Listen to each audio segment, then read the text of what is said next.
শালপাৰা এইখন গাঁৱত আই নদীৰ দ্বাৰা বহুত কষ্ট পাইছে আৰু আপোনালোকে আজি গোটেই জানে যে BPF দলৰ এতিয়া চৰকাৰ নহ'লেও আগা পিছা আমি এই অঞ্চলৰ ৰাইজৰ লগত এটা মানে অতঃপত জড়িত থাকিছোঁ।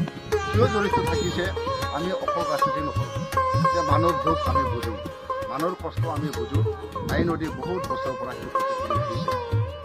এই গতিকে এইবাৰ আমি BPF দল হিচাপে আমি কাজলগাঁও সমষ্টি হিচাপে আমাৰ ফালৰ পৰা এইখন যিটো পানী আৰু যিটো পানী দি গৈ পেলাই আমাৰ ৰাইজৰ ক্ষতি কৰে আৰু এই ক্ষতি কৰাৰ চান্সেছটো বহুত আছে।